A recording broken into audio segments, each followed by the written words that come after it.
NLTP is an issue that's been debated quite diversely. I basically hold a simple perspective here. You see, an act or a law can only effectively operate when the law managers are able to stop the activities themselves. See, when you are a user yourself, you may be in uniform, but when you are and you're somebody who drinks, having to control an act such as this or impose a law such as this, you yourself in uniform are violating the whole totality of it. Once in a month you gather a couple of bottles and break it and make a publicity of it. That's not the control, you know. When there were times, now perhaps they're a little more cautious, but there have been times when in the evening you see uniform personnel zigzagging home after having had his swig or whatever.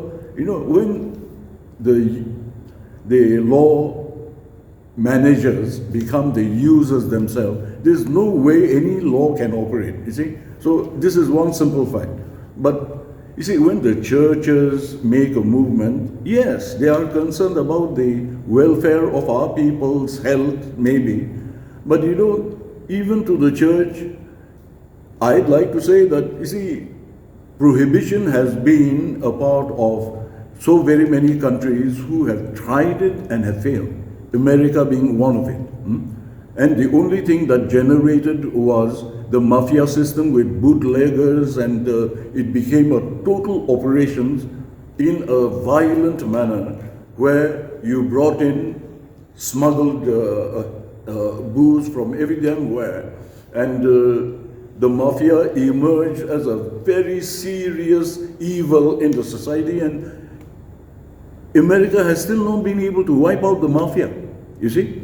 They buy the judges, they buy the ministers, the elected representatives. Every infrastructure is bribed.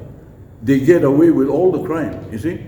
So here we are generating a criminal set of organization in the bootleggers, you see. They are bribing people to get their truckload of booze into the prohibited area called the state of Nagaland.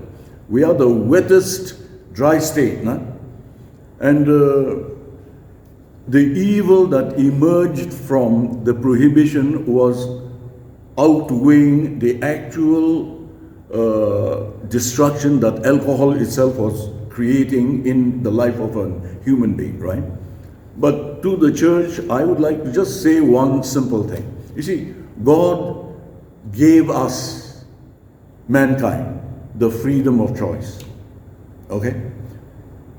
Now, we as a human being are exceeding the power of God to say you cannot have a choice on an issue such as this.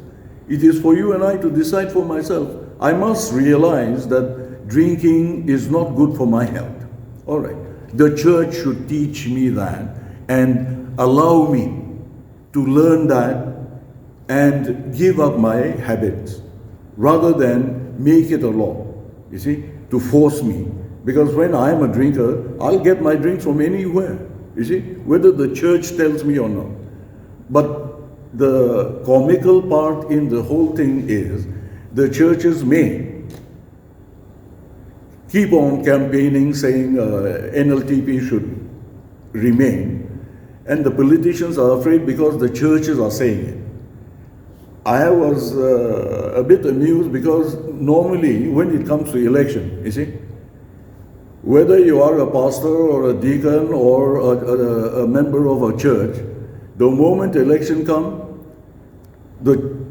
our churches lock up Jesus Christ in the biggest box during the 6 months before elections, and they build up a whole lot of wish lists, you see, and when politicians come in for elections, their wish list is floating everywhere. And the politician candidates in the contest have no choice but to buy. But they are still afraid of the church, that the church may influence the voters from voting against the party that wipes out NLTP or withdraws prohibition. The politicians have nothing to be afraid of, you see. Because as I said, the church will be purchasable commodities. The whole state, whether it is the people directly working in the church or Christians in general, you see. As I said, you see, God is nowhere in the scenario, you know. Everybody sells vote, everybody bargains. So why are the politicians afraid of the church? Because no matter what, if it is withdrawn, they are still going to have to buy votes, and the church people will sell their votes anyway. So what are they afraid of in withdrawing? But why destroy the freedom of individual citizens? The church must focus on trying to make me a better Christian, where I understand my responsibility and say drinking is not good for health, and they must help me convince myself that's their duty, you see. But this business of bulldozing to want prohibition to remain, I think this is tomfoolery, because as I said, as long as the people who are to enforce the law are the users themselves, there is no way such a law can apply. So as far as I'm concerned, you see, right down, and it's a fact, right down from the chief minister downwards, every party they have, go and check it out. Without booze, there is no party. And they know it. And we are living a hypocritical life day in, day out, because we are afraid of the church, who have no principles also anyway. And so, what is this stupidity about NLTP? It should be withdrawn and give the people the freedom of choice, like God intended. We should not overrule God's principles, you know. That's what I think.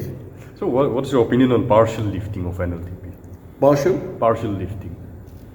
Well, what is the business of a partial or a full, or either you lift it or you don't?